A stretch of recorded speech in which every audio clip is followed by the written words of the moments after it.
Funny, Junda. Okay, let's leave these elephants to themselves. What a wonderful sighting.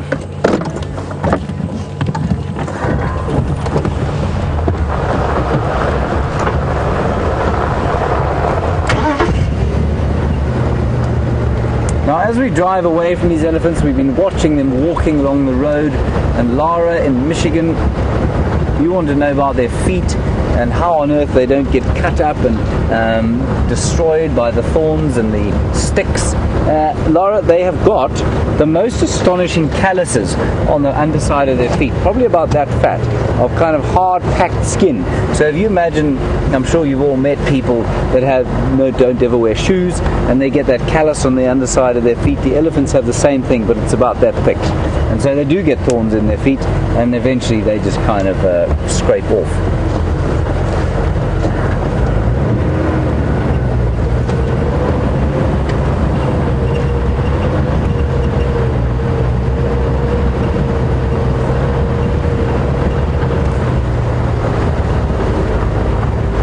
They're all still walking off to the side here. They're heading gently down towards the south. And we shall head gently on towards the east. Right, let's go and see how those lazy lions are doing with Brent Leo Smith, and I will see you on the other side of that.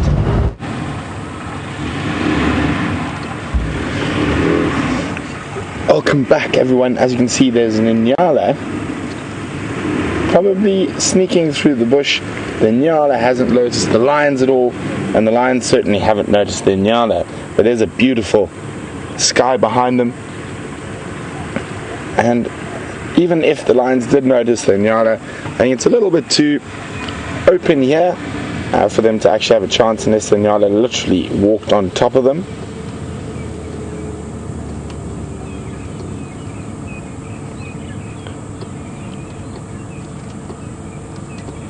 Let's see, no one's noticed her yet.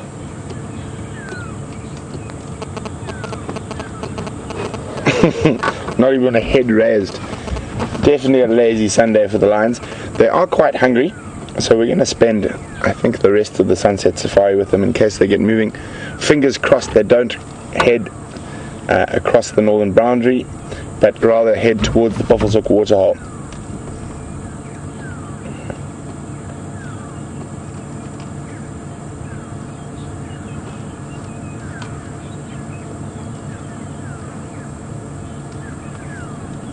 Tired kitties.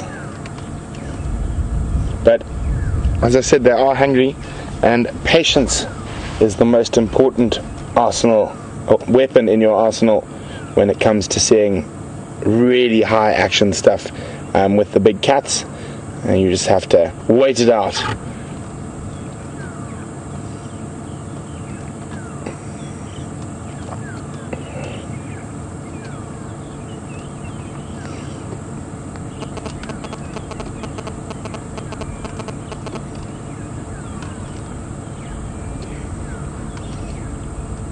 I think it's going to be a brilliant sunset coming through shortly as the sun drops below the clouds. You might get that little bit of golden light on the lions, but still a few minutes before that. There you can see that sky. Another tough day in the office.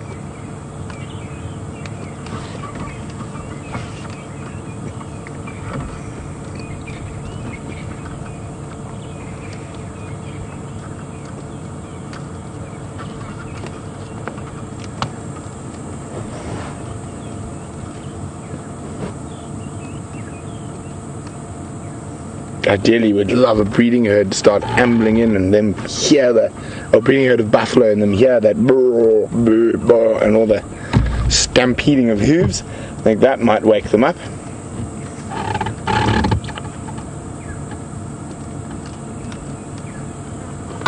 Yeah, just go to this lioness closest to us, just to the front of her. You can actually see the grass moving from her breath. Look at that. At first I thought there might be a bug there, but then I realized it's just her breathing.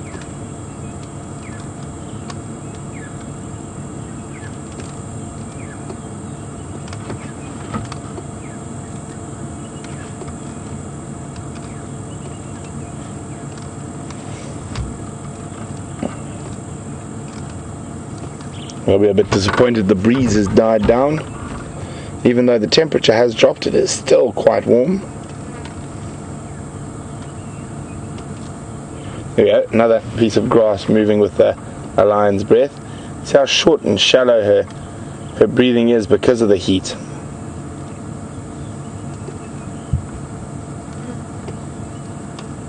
And that's why they're not moving. They're trying to minimize moving in the hot when it's still hot.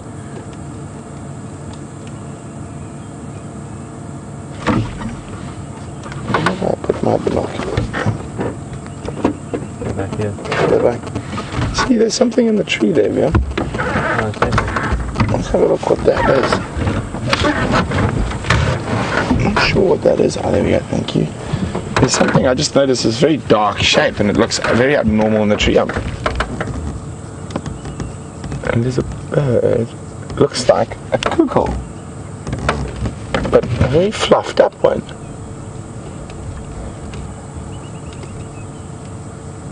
No, it is not a cuckoo. I have no idea. Let's just have a quick meander down there, see what it is. The lions are not moving. Oh, Junior, got a fright. He was so fast asleep. Oh, look at that lovely light. Whatever that is on the tree isn't moving. Oh, I see a head.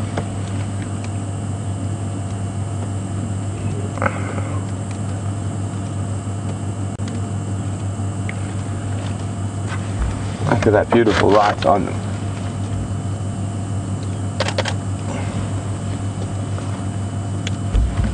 Oh, and flopped down. Oh yeah, it's popped its head up, that creature in the tree. And it is a bird of prey. It's busy preening itself now.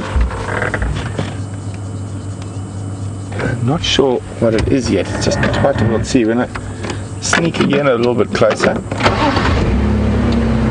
Whoop, whoopsie, low range.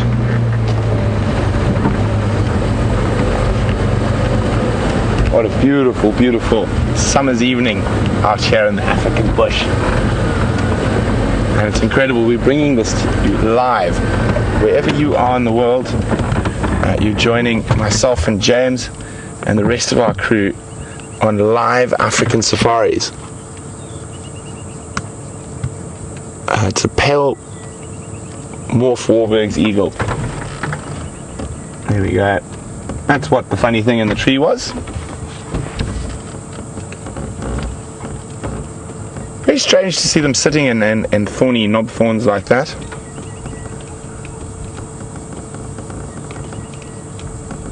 Normally you see them in slightly more open trees.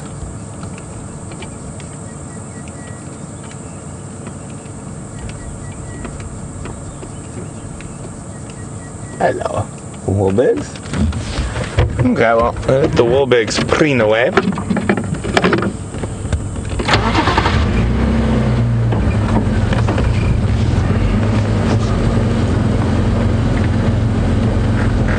And while we move back towards the lions and try to give you a lion sunset, we're going to pop across to James with the sunset.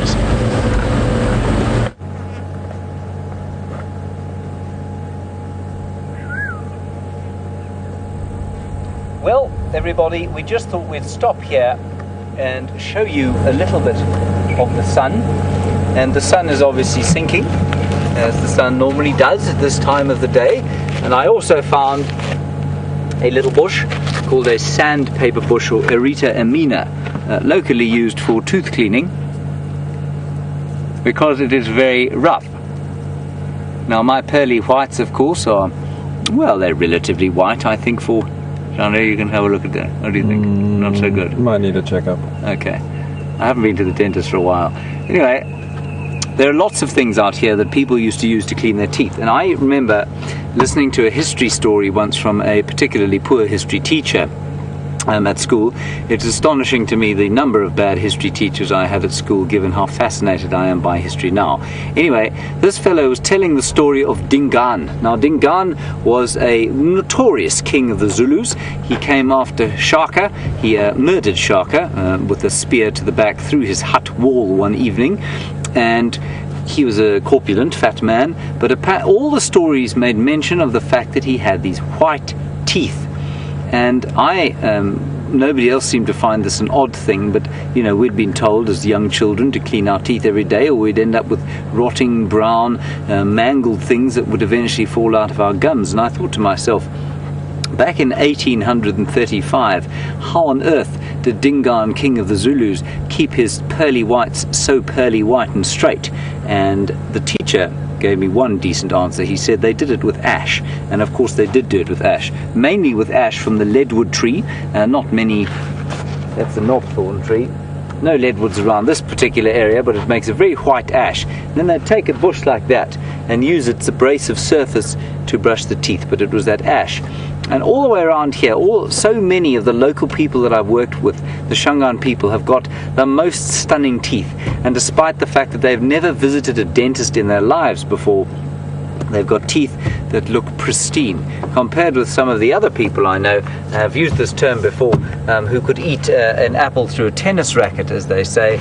Their teeth, you know, grow at alarming angles and discolor quite astonishingly, despite years and many dollars, many hundreds of dollars spent on fixing them. Right, so we just thought we'd show you a bit of the sunset as it goes down below the Drakensberg.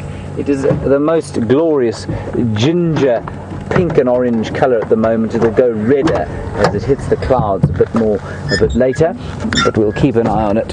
For the moment now, we're heading up due north towards Zoe's Road, and we'll just see what's happening there in the groves of silver cluster leaf. I'm hoping there's going to be some interesting life in there, perhaps insect life, and the flowers especially of the silver cluster leaf, which smell, well, they smell foul, but they're just really fascinating too. It's amazing to be next to a tree that smells like that. I've plugged into the wrong hole. That is an issue. There we go, Tara, you must speak with me at will. No, hang on, wrong side. There we go. In fact, before we do that, let's go down to Treehouse Dam. There was a bit of mud there the other day, and maybe there's some buffalo lurking down there. Ooh, sorry, I'm just going to stop here, Jean-Ray. See that bird? It's an unusual one. It's called a Senegal lapwing. And in fact, there's a whole family. That's mother or father. And I'm just going to sneak forward. There are a whole lot more there, which are being particularly irritating because they're running behind a tree. But they're two littler ones. Can you see them? Sort of.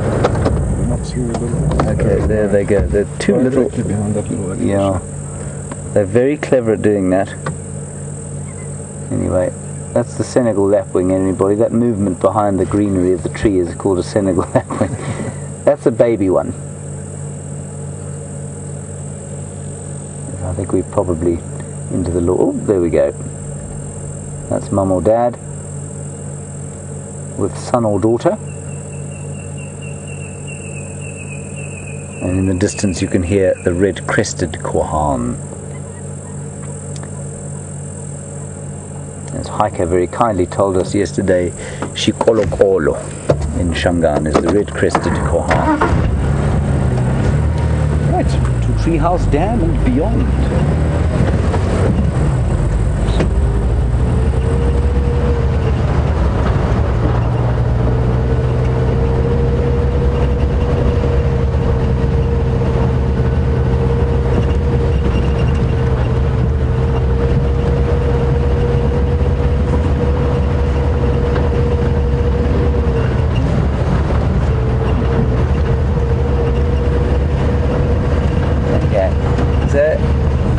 Yesterday, of course, was Halloween, and Viam and I got into the spirit of Halloween. It's not a huge thing in South Africa. It certainly seems to get slightly bigger every year, but I know in the States it's a massive thing.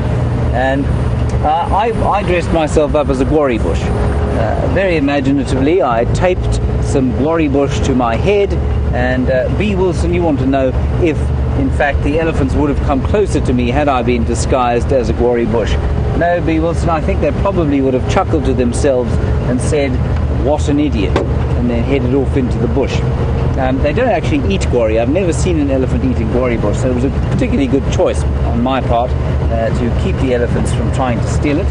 And then Jennifer, you say your daughter, little Gracie, went as a leopard to Halloween. I think that's a much better choice than Gwari bush. I think a leopard would be infinitely more appealing than duct taping a bit of tree to the top of your head. We didn't have a party. We actually quite un-Halloweenishly watched the final of the Rugby World Cup, where the mighty All Blacks took on Australia and beat them thoroughly. It was a marvellous game, and it's over for the next 4 years. And I know many of you, of course, will not, especially those watching in the States, will not necessarily be avid rugby watchers. But the USA did have a team in the Rugby World Cup this year. They didn't do as well as they have done in the past, but I know it's not a big sport out there.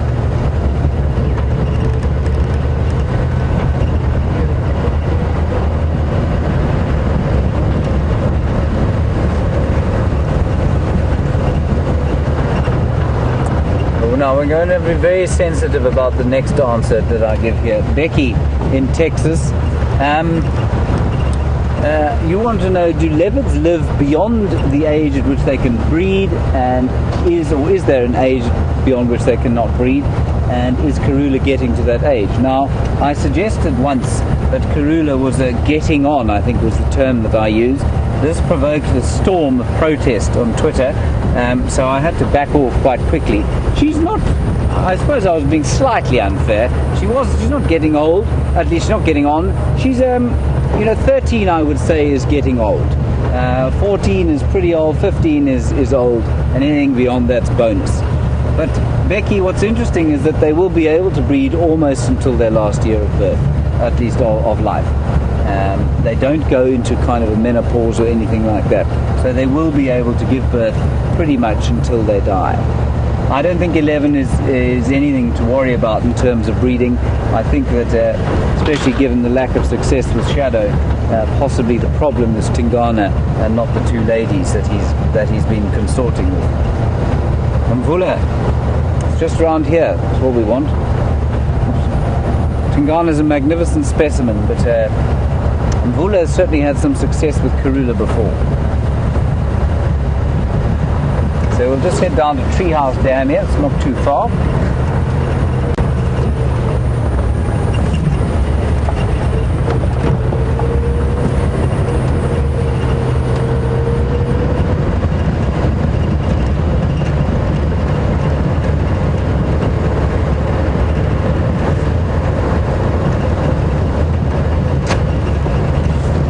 And we're just going to head down towards Treehouse Dam. We'll see what's there. And Jennifer, while we're doing that, you want to know about, as far as the leopards go, when they sorry, I'm just looking at some elephant tracks on the road here. Right. So Jennifer in Toronto. I've completely forgotten what you asked. Tara will read it to me again now. Sorry about that. Oh yes. Okay, got it. Right, constant mating. So Tingana's been mating again and again. In fact, over the last 4 weeks, he's pretty much been in a constant state of mating. And Jennifer, you want to know that continual mating will eventually result in his losing condition. Oh, elephants. Thank you, Jean-Jacques, for that subtle whistle that you gave us. Jennifer, I don't know exactly what nutrients are lost in the semen of leopards. I think it's probably quite similar with human beings, where you need quite a lot of zinc. Men are definitely requiring to have zinc, and I suspect that there will be some kind of nutritional deficiency if he continues to have to mate the whole time. But whether or not his body would, he might just stop mating if he goes below a certain nutritional status. He might also know what foods those are, and lick sand to get the nutrients that he needs. They do have an astonishing ability, animals, to Yeah, we're not going. In fact, you know what? We're not going to follow these guys in here. I've been into this block. It is thicker than the Bundi impenetrable forest. So Jennifer, I hope that answers your question. While we watch these elephants melt into the bush here, let's go back and check in with Brent in the Nkuhuma Pride. I believe Junior is there. Please give him my regards and tell him to watch out for me. I'll see you just now.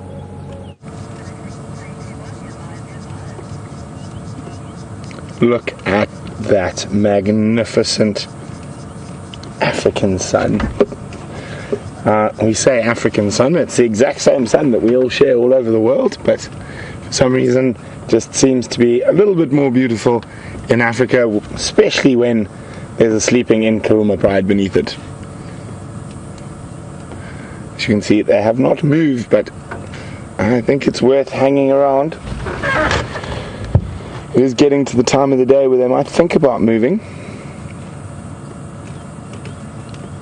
And as I said, hopefully they're going to head for a drink towards Buffalo's Hook waterhole. It's probably the closest water to them here.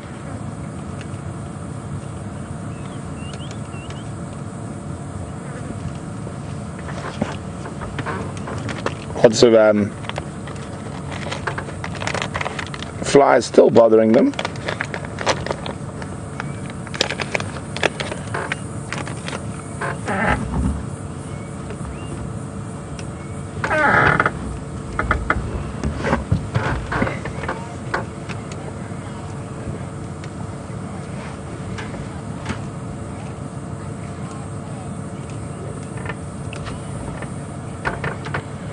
So there we have the sub-adult female. And Marlene from Montreal was wondering which one it is and how old she is about.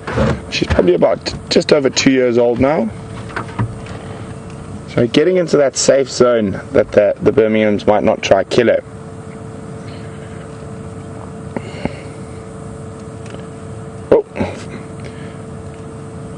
Oh no, sorry. Yes, no, that is her.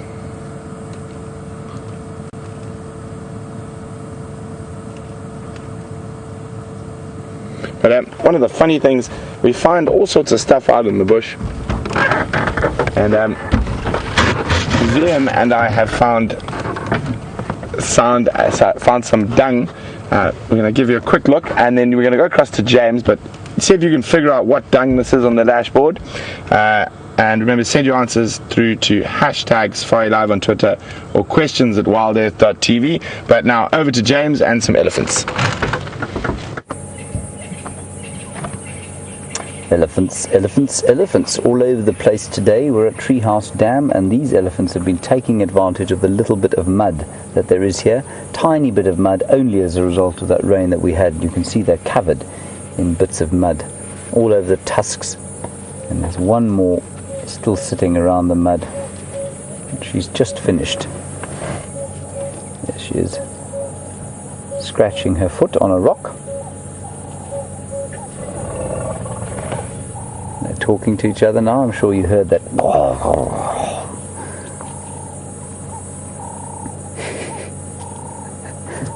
That one is face planting itself to the side there.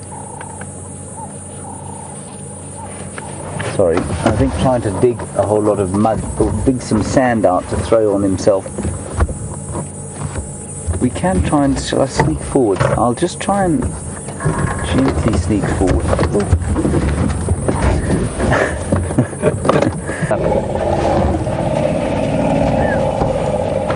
This is fascinating.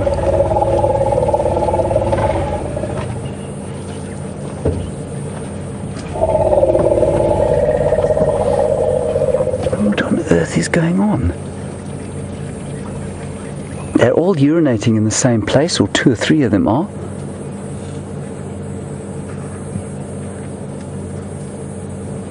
Gone completely silent now. A whole lot more coming through.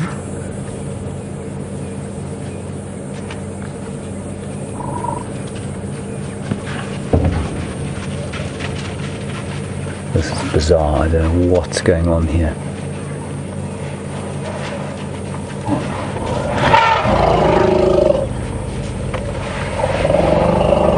I wonder if one of these cows isn't in estrus. or about to give birth. Sorry, Jean-Louis.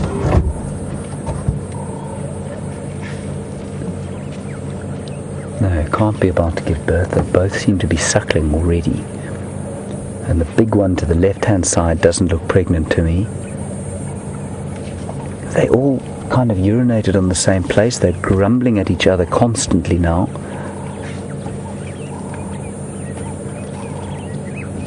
I don't know what's going on. But they've gotten kind of a protective group around the youngster. Maybe they smelt a predator? And that cow that came herring down towards us, she certainly wasn't coming at us at all. She just wanted to get to where she is now. And that little one is trying to smell us. Definitely sees us as a bit of a threat, but that's pretty normal behavior. Not a vicious boy. But they're grumbling all the time.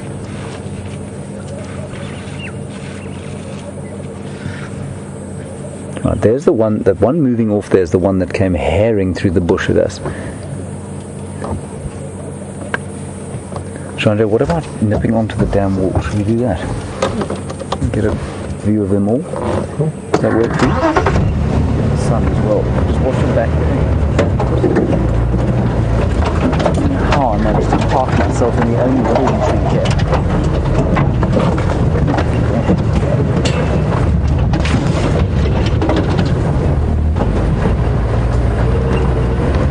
Let's go back to Brent. There's a warthog lurking about those lions, and we'll try and get into a decent position. I'll see you now.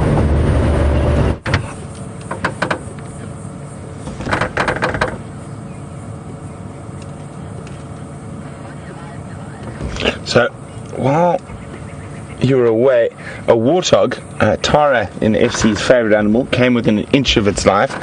It saw the lions at the last minute, but sort of almost trotting into them, but sort of got wind of them first and disappeared. So the heads are up. One lioness moved off a little bit onto the road to where the warthog went, but I think the excitement is now over. But hopefully this will spurn a little bit of movement from these animals. But as again, we don't want them to go north.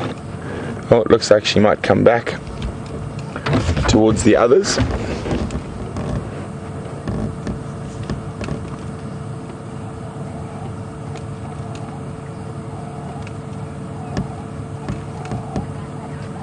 So we will stay here in case anything happens here, but while we do that, we'll go back to that incredible elephant sighting you're having with James. So the sun has painted the sky 100,000 different glorious colours. The elephants have calmed down completely, and as we came down here, they kind of melted off into the bush. I don't know what happened, why they got so upset. It might have been us, but I don't think so, you know. They were very, very relaxed around us when we started. And suddenly that cow came herring out of the bush. Right, so they're just going, we're on the damn wall now, of course, and they've just gone through here, so we'll follow them briefly and see what happens. I'm sure you can hear through the microphone that when you start the engine, it makes kind of a which sounds like a kind of almost aggressive shout or roar. And I think it does affect the animals sometimes. Ideally, an electric car would be best. But electric cars are notoriously expensive, A, and B, difficult to maintain, especially in the bush. So I think it's a way off us getting an electric car. That would be ideal for this. And then you can hear what's going on all the time. And I know it's part of the plan, long-term plan. At the moment it's not going to happen.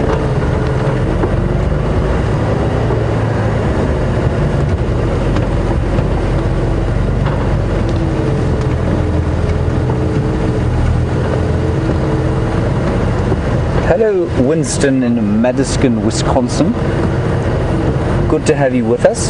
Thank you for your time and your question. You want to know if elephants bed down for the night. Do they lie down or do they sleep while they're standing? They do a bit of both. The youngsters will normally lie down, the very little ones. The adults sometimes lie down, and there's one just scratching himself there on the tree. And the big bulls, I mean, even the big bulls will lie down, but they can't lie down for too long, Winston, because their organs are so heavy that they kind of cause damage to one another if they lie on their sides for too long. So what you'll find is that the youngsters will lie down a lot more than the older ones. Sometimes they lean up against termite mounds and sleep, sometimes they lean against trees, and sometimes they just stand up and doze.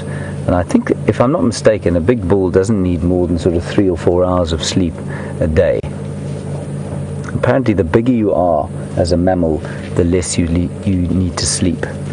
That doesn't apply, and I don't mean this facetiously, this doesn't apply intra-specifically. It doesn't mean a big person will need less sleep than a small person, but it does mean that an elephant will need less sleep than a bush baby, for example.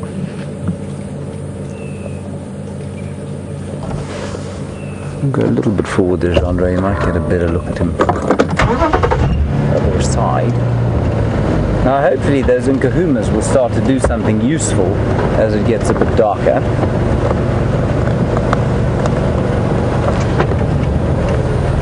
Unlike the elephants, they do not sleep for only 3 hours a day. They're more of the 20 hours a day variety. So I think we'll just watch these fellows. They're going to melt off into the bush. And we'll carry on our way. We've had some success at Treehouse Dam, and we'll carry on to Twin Dams.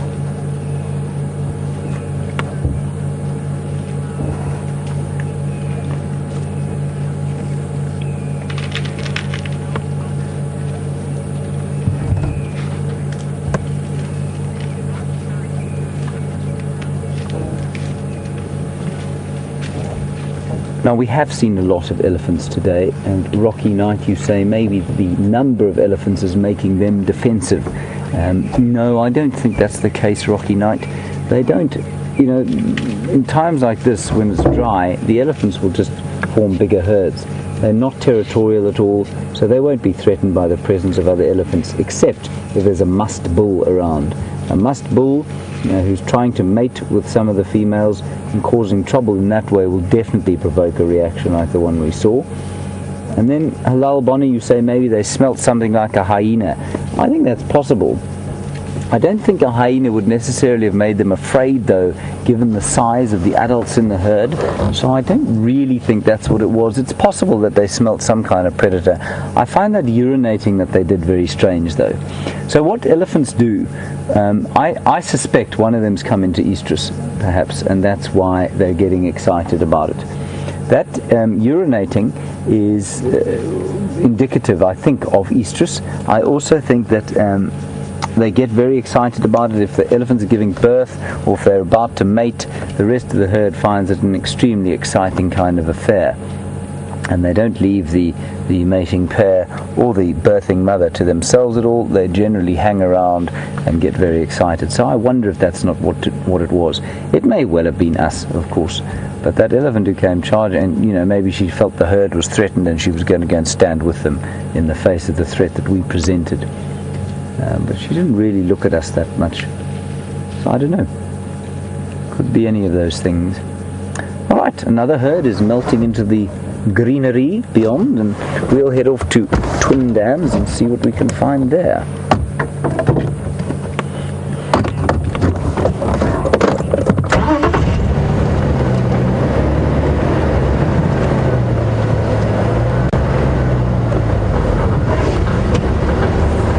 Now, we watched elephants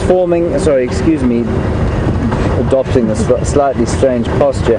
I'm sitting on a pillow that Jamie put in the car, and I don't know how on earth she sat on it. It's deeply uncomfortable. Lyle, you want to know about defense, and can they kick like zebras can? No, elephants cannot kick. Elephants cannot kick, and they cannot jump. They must have 3 feet on the ground at a time, at all times. otherwise they tend to become a little wobbly, and so they can't kick. In terms of defense, what they do is they hit with their trunks, and obviously they stab with their tusks. But kicking, no, elephants are not good kickers. They're the only land mammal that cannot jump. In order to kick effectively, you must be able to jump.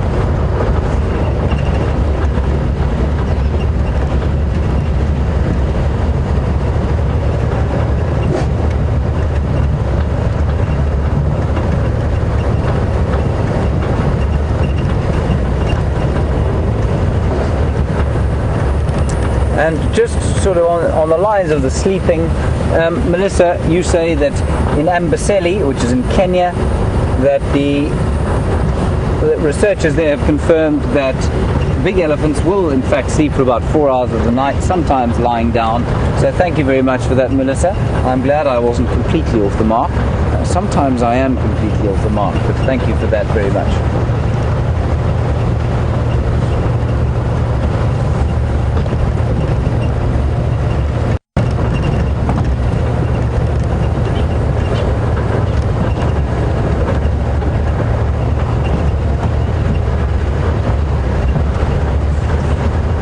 Georgianne, just back on to why those elephants were getting so excited. Maybe it was an excited greeting.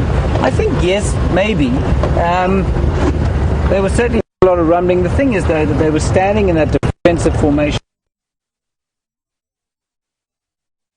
out like that. They're not being excited.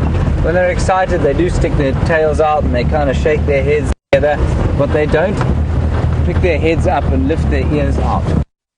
Georgianne, I might be wrong though. And then a comment on the on the electric vehicle, and it's a very good comment.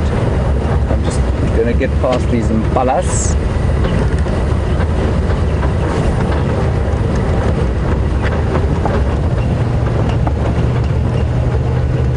And the comment is from Debbie. And Debbie, you say if we had a quiet electric car, would it not sort of frighten the animals more, because they wouldn't be able to hear us coming and we'd come around the corner and surprise them?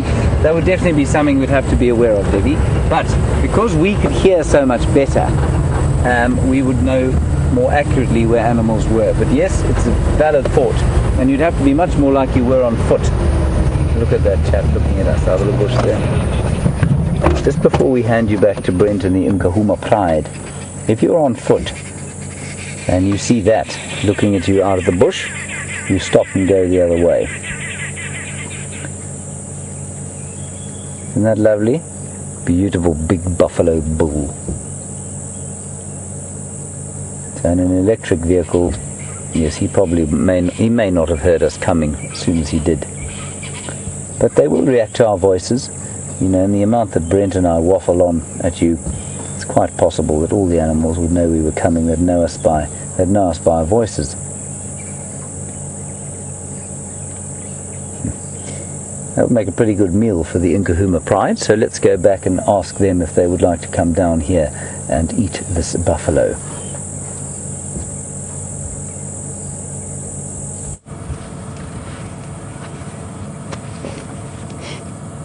So after that, a tiny bit of excitement when the warthog accidentally bumped into the Nkuhumas, they have gone back to sleep. There is a bit of yawning and rolling happening, so hopefully they are thinking about getting moving. And I hear you have just come from an excellent meal, and they are fond of a buffalo. Now, speaking of meals, a little bit earlier, before we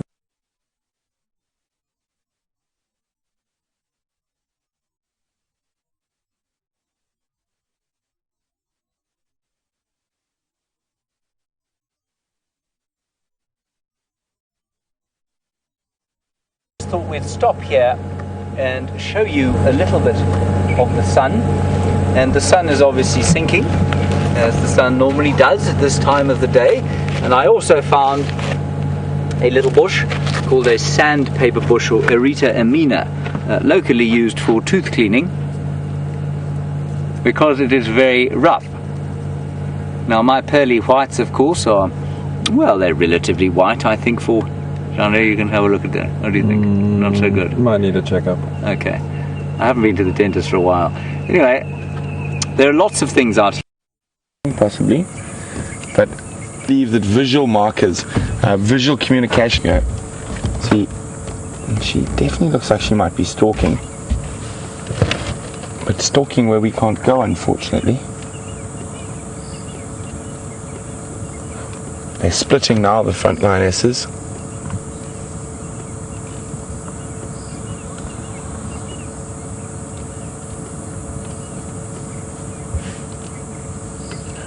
Well, here's the lioness with the limp coming.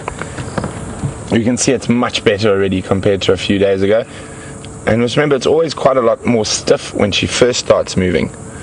So it makes it a little bit more difficult for her to move. And Lazy Bones himself.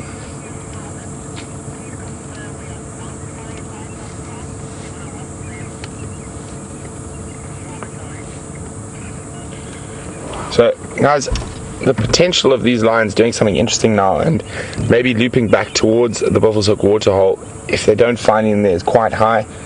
Well, then we got a bit of a phlegm and grimace from Junior. But there will be no fireside chat this evening.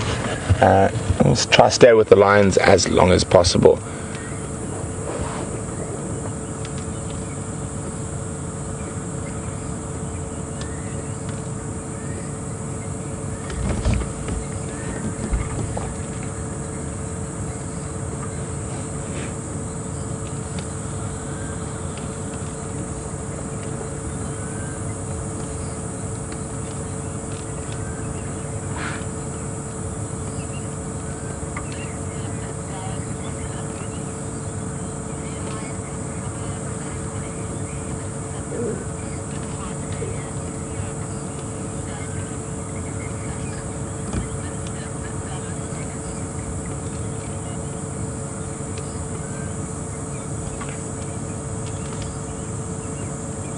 So, while we're sitting with these lions and watching them start getting moving for the evening, Miss Jin in Dallas, Texas is wondering, do lions suffer from similar diseases to humans, like congenital heart disease and diabetes? Not that I'm aware of, and generally in the wild they don't get old enough to worry about those things. I'll normally be killed by another animal far before that stage. I know they do get cancer, TB, but I've never heard of heart disease or anything like that in lions.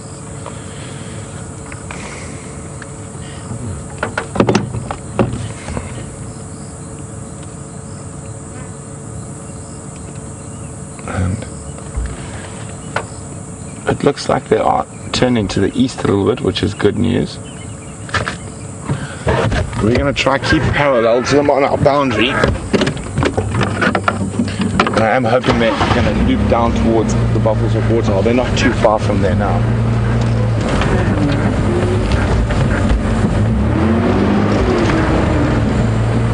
Stations in Nkuhuma's got mobile north into Buffelshoek. Currently mobile east parallel to the boundary.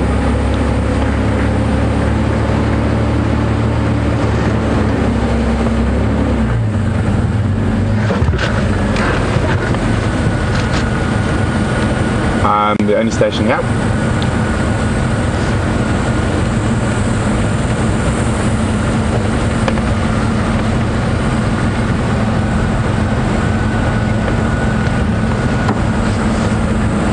I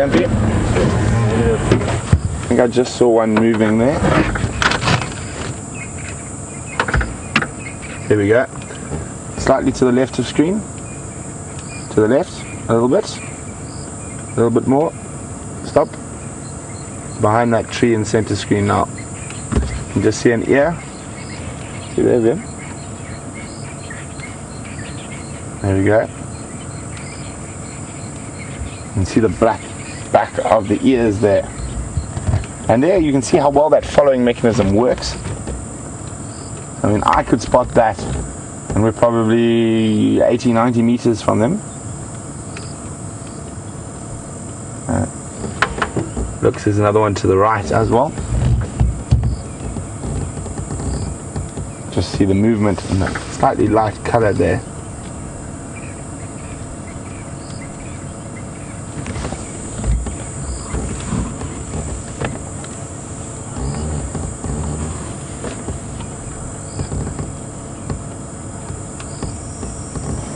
So I was just mentioning those dark patches behind the lion's ears, and Kathy was wondering whether that's a coincidence, and Kathy's from Tennessee. So Kathy, not at all. It's a following mechanism, so they can follow each other through thick bush. Anything white or black sticks out in the African bushveld, and you also notice the black tips to their tails is another following mechanism. A little bit to the right. Is there another one there? I think that's a sandbar. So let's check onto the road. Just try to keep up with them. I'm hoping they are walking parallel. 2 or 3 paths. Yeah. Let's just keep going forward a little bit and find another gap.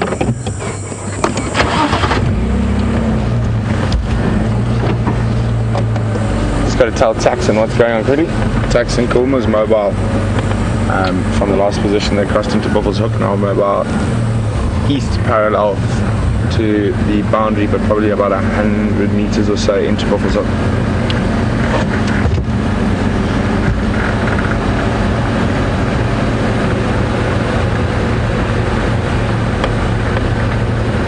So Buffalo's Hook waterhole's just over that next ridge over there where my finger is.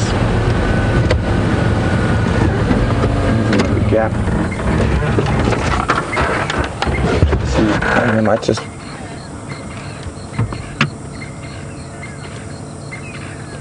try to see if we can spot an eye through that. I think it might just be too far for the spotlight. They come back to the boundary and we'll go try find Mvula.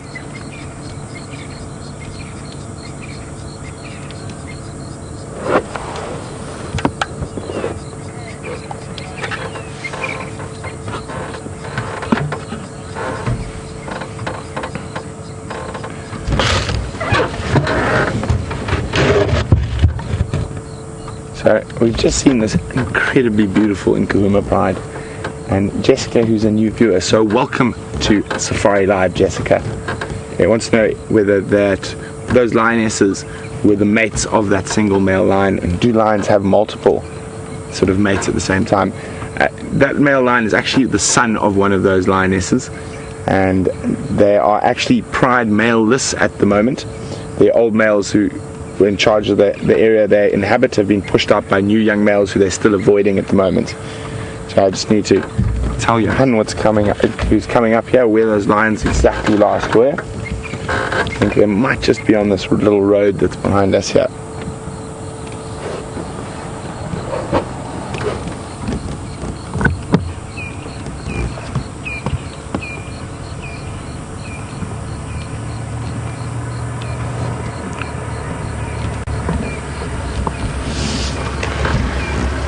Hello.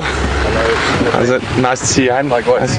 They just crossed this little two-track here, probably 80 meters in, 90 meters in, but heading east. Okay. If they head back down towards the boundary, you should let me know. I'm going to go do another check for Mvula around Buffalo's Hook. But there's a road right here. Yeah, right here. Some of them, like the young male, might still be crossing the road, but they're heading east. Okay, cool. I'll let you know. Thanks very much. So, if they do come back towards our traverse zone, we will know. And in the meantime, we're going to switch on our nocturnal gear. And you'll see now, boom, there we go. Spotlight out. Let's go see what else is out there in the African night.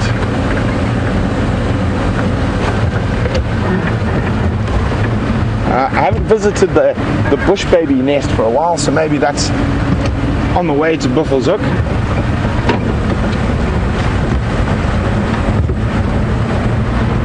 Could be quite fun, see if they are utilizing that hole at the moment. While we make our way there, let's go see what Commander Bond's been up to.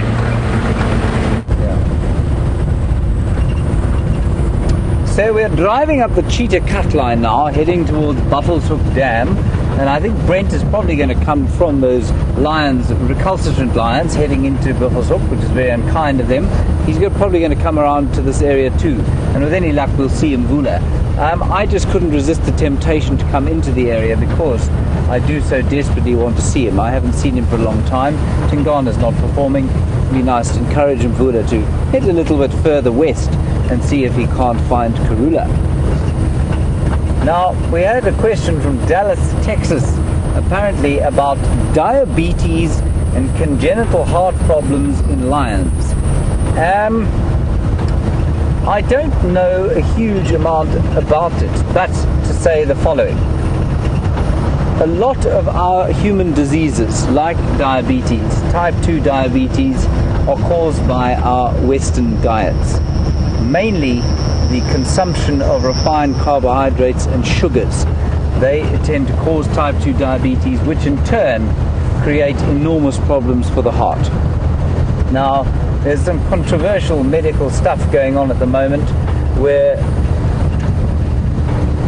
a lot more of our heart problems as a society are being put down to the consumption of sugars and refined foods and different things like that rather than fats. Now, lions eat a huge amount of fat when they can, but obviously the animals that they eat are not filled with fat at all.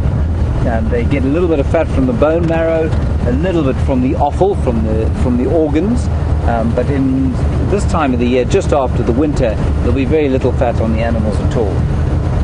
So what I think you'll find, to make a long and convoluted story that's not particularly, that I'm certainly no expert in, I think you'll find that diabetes does not occur. It probably doesn't occur at all amongst wild animals. Type 1 diabetes, of course, is the diabetes you're born with. It's genetic. You'll just die if you're an animal here with type 1 diabetes. And so that gene that perpetuates it wouldn't survive. In humanity, because of medical science, we've actually we've perpetuated the type 1 diabetes gene, because people with type 1 diabetes can now breed and have children and carry on, and that's wonderful. That's what medical science has been so successful at doing. Type 2 diabetes is entirely a lifestyle disease. Lions have a lifestyle that they've evolved to. It hasn't changed for millennia, millions of years, and so they don't have lifestyle diseases like we do, like congenital heart diseases, often brought on by bad diet. Certainly diabetes and that sort of thing are caused by the way that we eat. So lions don't have those sorts of problems. So we're gently heading up the cheetah cut line. The temperature's dropped to a fairly balmy, so 26, 27 degrees. Hasn't cooled down a lot, and there's a lot less cloud in the west than I thought there was going to be. I should probably get a spotlight out if I want to see a leopard. Probably a good idea. There it is. Now, throughout the years that I've been working in the bush, I've noticed a number of different spotlighting techniques. My tracker Elvis, who I worked with for many years, used to shine the spotlight like this. And my guest would say, how on earth is he able to spot anything? Well, I don't know how he did it, but certainly he never missed a chameleon, a bush baby, or anything else, unless he was just tired and wanted to go home, in which case he missed them on purpose, which was fairly valid after a 5-hour drive in the heat of the summer. Then there was a chap I used to work with also in the same place, and he was thoroughly bored with his job, and he would shine to the right and look to the left, like that, so that his eyes would never actually follow anywhere near where the spotlight was going. He was a bit old and grumpy. Then there was Obed, and Obed used to look like he was conducting Tchaikovsky's violin concerto.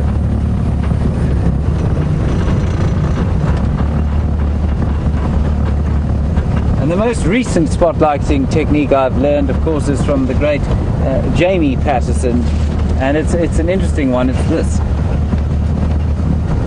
And how those little arms of hers, very strong little arms of hers, managed to maintain the spotlight at this kind of height for the duration of the night drive, I do not know. I'm not sure if it's more effective. It's certainly more tiring than the kind of lazy way I do it. I rest my elbow languidly on the side of the door and try desperately to follow where the spotlight beam is going.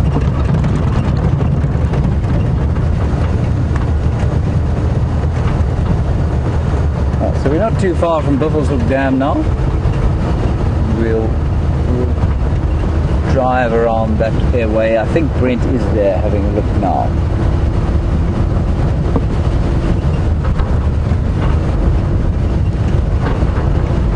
Just going to get hold of Brent and tell him we're coming into the area and ask him if he has any suggestions as to where we should look. Brent, Leo Smith, come in.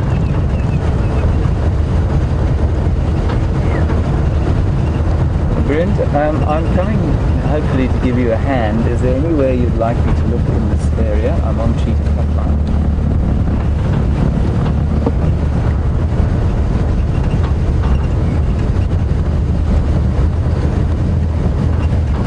Brent's just talking to me in my ear.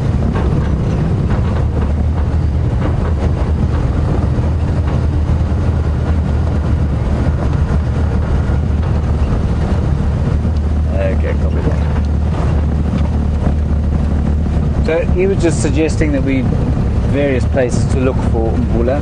He's not really sure. He didn't find the tracks coming out of the block. Unfortunately, that leopard did go into a fairly horrendous block of bush. So we might be lucky though. You know, they do come out at night. It has cooled down a little bit.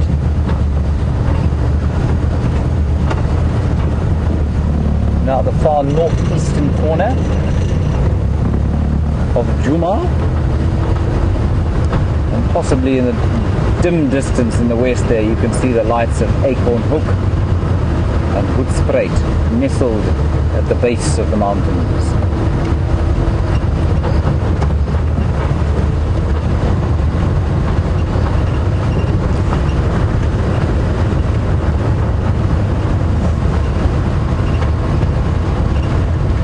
Quite astonishing colours of the horizon there. But Brent is not too far off there, towards Buffelshoek Dam. A little disturbing noise. Did you hear that, John Ray? Kind of a hum from the left wheel arch. The left wheel might detach itself fairly soon. It would be disconcerting, to say the least. I'll see you just now.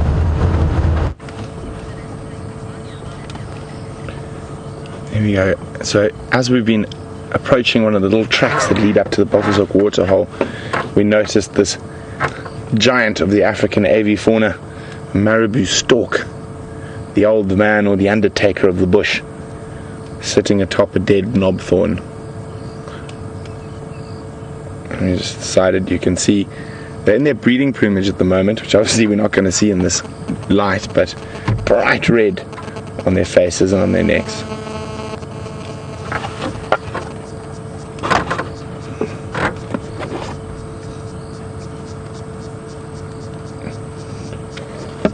So what we're hoping, I know James is going to approach Buffelshoek waterhole from the other direction and see if Mbula maybe went that way. We're going to come down from the side, check if he maybe came back for a drink. There is a possibility he might have a kill somewhere close by with that fat belly, and he just came down for a drink and then headed back, and he might head back for another drink now. So let's go have a look.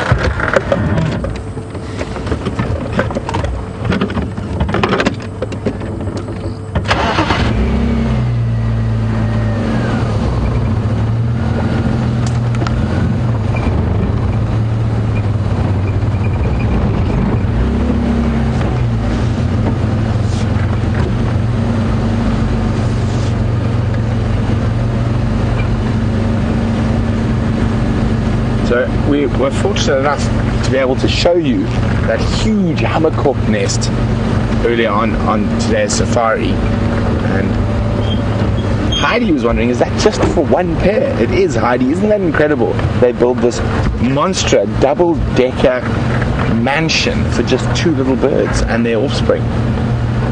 And Dennis was wondering if I know any tribal or cultural stories about the hammerkorp. He says he remembers them being called the lightning bird in the 80s. I don't offhand, but I know there are some, and I will definitely do some research to see if I can find out about them for you, Dennis.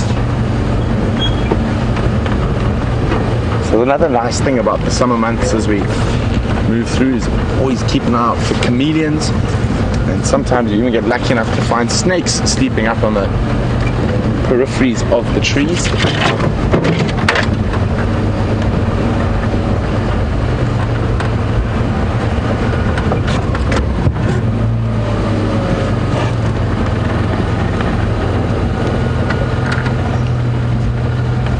You also might catch these hippopotami heading out for their nightly forage.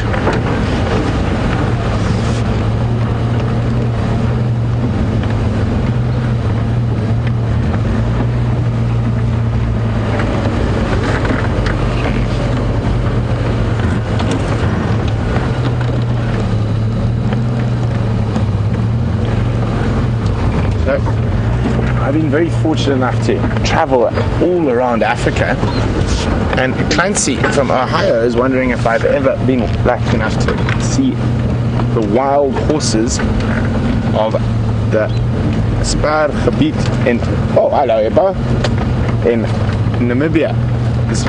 Well, the Spaargebied in Namibia means it's banned area, protected area. It is the diamond mining concessions. You're not allowed in there without special permission. And fancy those horses, they're not truly wild, they're actually feral. And so the difference between wild and feral is that they have become wild because they escaped from humans, and that happened during World War I. And they're very nice horses, Hanoverians, which is a warm blood, and they're very, very expensive horses that's used mostly for dressage and show jumping.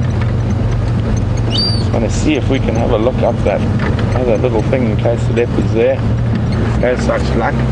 But we do have the hippos and the geese.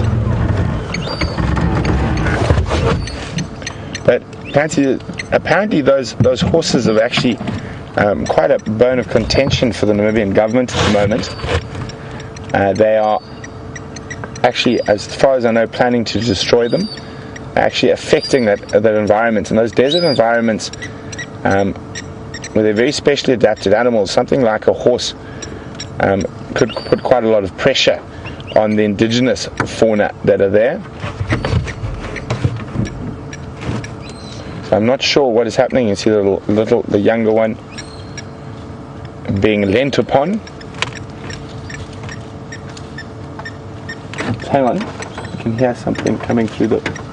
Oh, we're not going to put the lights on. I'll just show you quickly. Some buffalo came stomping through the bush. Oh.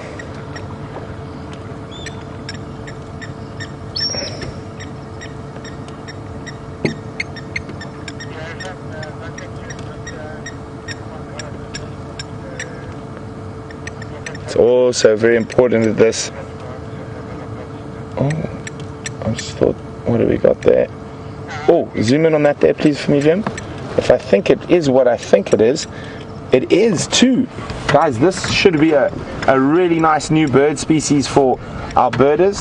It is not something we see very often, and quite unusual to find it here. It normally lives along main rivers. That is a black-crowned night heron. A black-crowned night heron. When I saw the one flying in, I thought maybe it was one. Then this one's sitting there on the edge of the water. But I don't want to put the lights on it for too long. Don't want to disturb it. But there we go. A really nice new bird for everyone. Black-crowned night heron. Obviously, likes to do its fishing at night. Hence the name.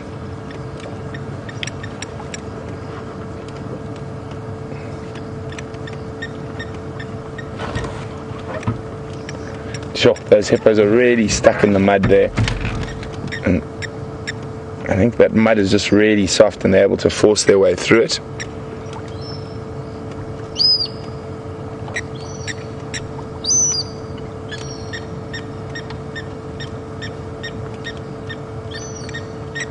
Definitely desperate times if the hippos have chosen to move into the Buffelshoek waterhole when it's this low.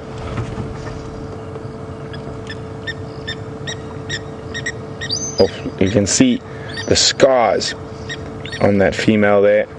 And obviously there's a serious shortage of space for the hippos in the other water holes that would cause them to basically sit in the sludge that is Buffalo's Hook water hole.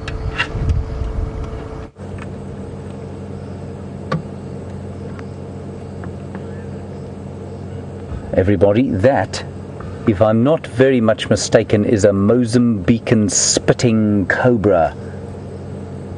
Standing up now, look. You can see that from the bands on the body.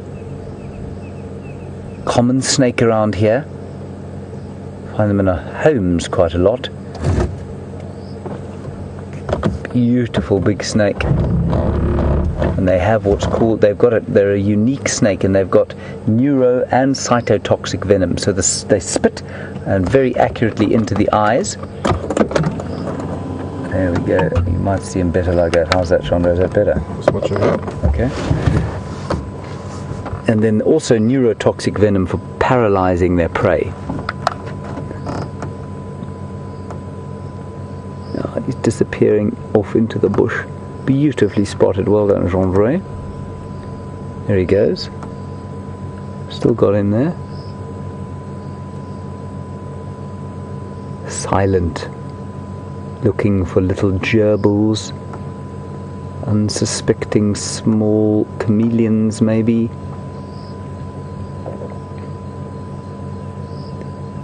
I'm pretty sure that's what that was, a spitting cobra. Certainly no danger to us at this distance. The only reason that snake would rear up and spit at you was if you threatened it. And obviously we were no threat at all to him. Marvellous. Wasn't that spectacular? Rather. First one second snake I've seen on the roads. We had a Peter's blind snake the other day, which was really fascinating. But that was on foot and slightly less intimidating than a cobra. See if we can see him again. See him anywhere, Jean-Louis? Yeah. We got him. Should we go back? Yeah, There he is. I wonder if he'll climb the tree. There he comes. He's come out the back of the tree.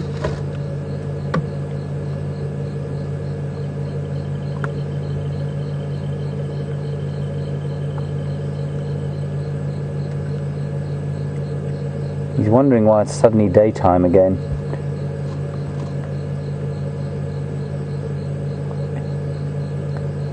Now, I think I've got the identification correct. The only thing that's making me worry about the ID is that they're not supposed to be nocturnal.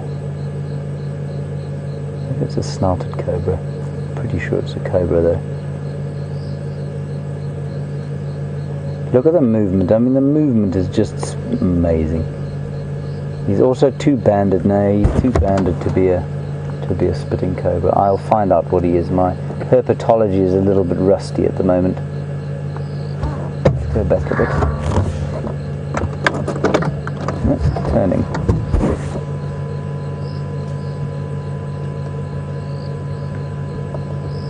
Alright, let's leave the snake. Let's go back to Brent. He's got some hippos going out of the water, which is slightly less heebie-jeebie giving than the snakes. See you just now.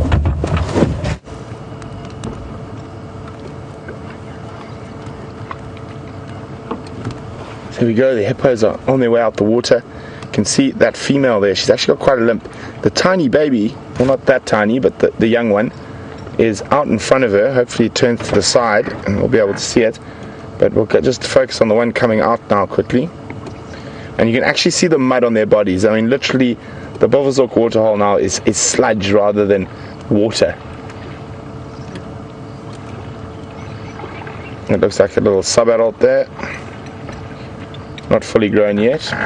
There's the little baby out in front.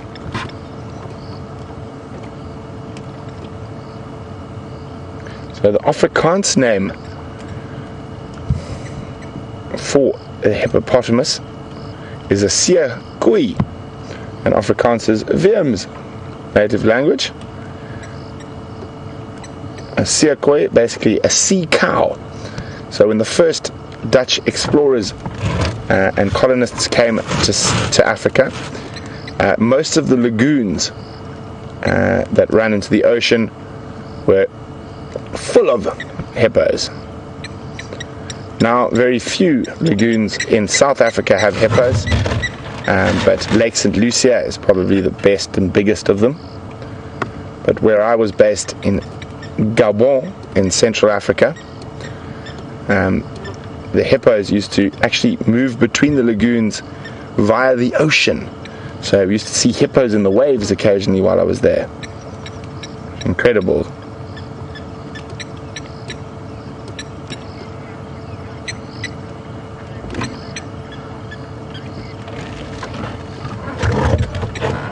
So, of course, hippos can't swim. They sort of need to be standing. And Virginia and Kentucky is wondering, do baby hippos ever drown? They do, but generally when there's quite a lot of turmoil, when there's fighting amongst the males or even amongst the females, that's when they do drown. They sort of get lost in the pandemonium of a hippo fight. I'm just going to move there he is. Oh, sorry, I'm just going to move the spotlight a little bit further away from me. The bugs are insane at the moment.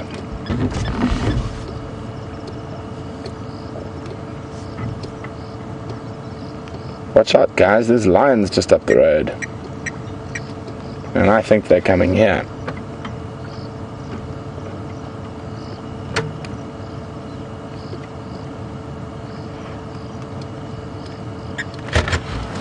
Sorry, Vim. There's a bug in my eye.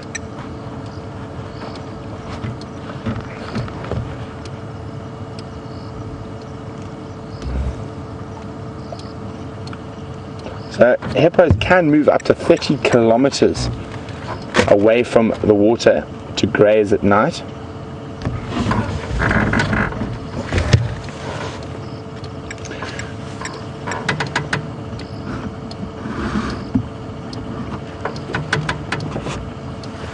Okay, they're disappearing around the corner. Let's have a look here.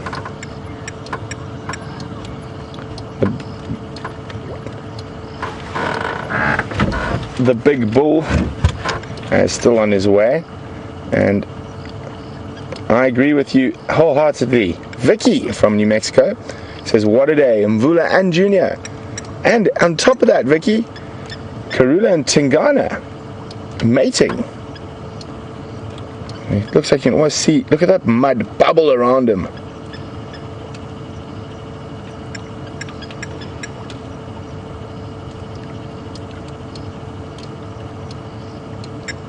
So I just want to check something. Just heard some noise on the side. It was just the heron. Heron fishing, the black-crowned night herons. That new bird species, I'm sure for quite a few of you are keeping the bird lists.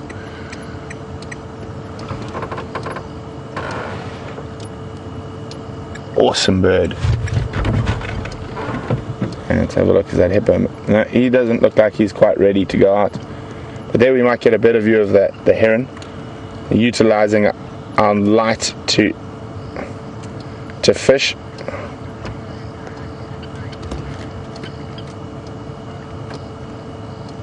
Paul's wondering, there's another one, there's 3 here, isn't that incredible? Paul's wondering, isn't it hard for this heron to hunt at night? Well, Paul, it's specially adapted to hunting at night, so it's got very good night vision and very good hearing, so quite a lot of it will be frogs and other small fish. Let's have a look. That hippo's not moving, so I think he might stay. Quite often, even though the hippos will spend their whole day next to each other, they forage individually.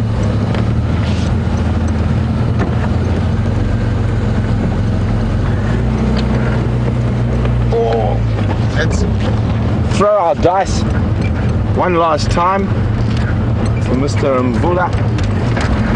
Otherwise, hopefully we can find some nice fresh tracks in the morning to follow. Good news as well. Scott and Nikki will be getting back tomorrow. and I will be disappearing for a few days.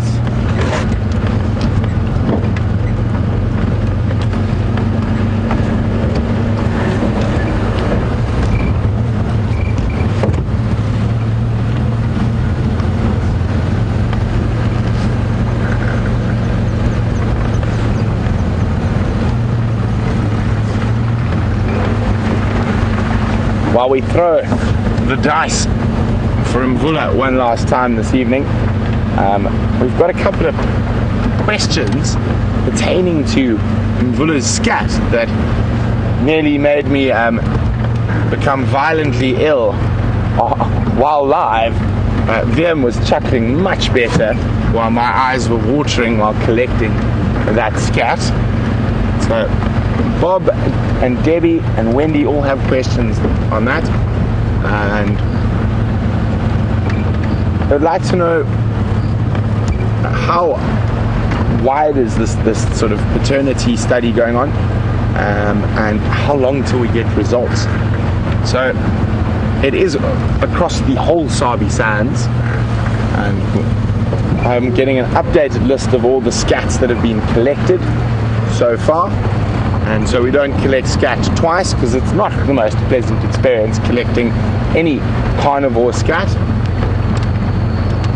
And in terms of when we will have results, not for some time. I would probably say at the earliest probably a year from now.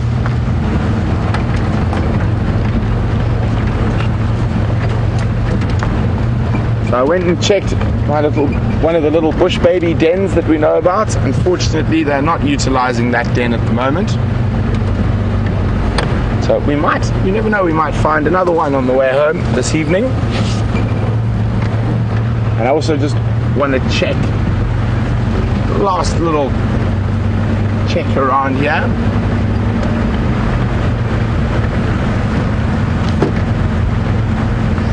And it has been fantastic having you all with us on this sunset safari and on the sunrise safari, and what a Sunday it's been. 3 different leopards, the Nkuhuma pride, some incredible eddy sightings, and a baby hippo out the water, and a snake. So wonderful. Thanks for joining us, and don't forget to join everyone on the sunrise safari, and I'll see you in a couple of days.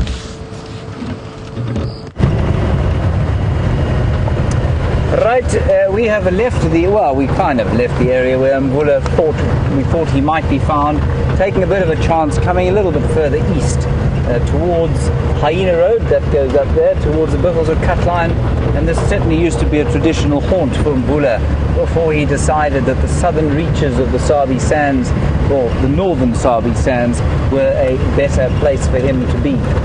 Sadly, hopefully he will be back for a little bit longer than one day. Very jealous that I didn't see him earlier today. Wonderful that you saw that black crown night heron.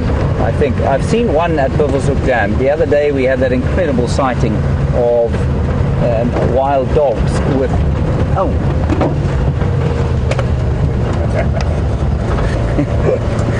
Chandra, it's not nice to laugh at other people's pain. Everyone, I was just pelted in the eye by a deeply irksome member of the Coleoptera, i.e. a beetle. Now, thank you very much, Jean-André, for your very kind sympathy. I now will not be able to see out of my right eye for a week. I'll probably have a black eye tomorrow. Right. Everybody, today's drive we did in honor of a fellow called Donald.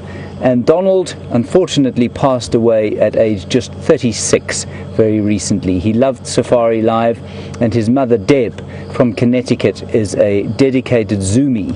And Deb, we're very, very sorry for your loss, and we're glad that we could do this drive in his honor, and I hope that it has in some way managed to ease the pain that you are feeling along with the rest of your family. So to Donald, wherever you are, hopefully rejoicing with us on a distant shore in a far greater light. I hope that you are continuing to enjoy your safari. There you are, Deb, and keep safe and strong wherever you happen to be. Right, thank you, Jandre, for your efforts today very much. Big thank you, of course, to Brent and Viam on the other car, to Tara and her twiddling dials, and Jerry and her tapping fingers. Big thank you to them. We will see you tomorrow at the Dawn Safari at 5:30. You've given me some wonderful stuff to think about yet again with your questions and comments, so thank you very much for that, and we will see you tomorrow at 5:30 in the bright, magnificent African dawn. Bye-bye.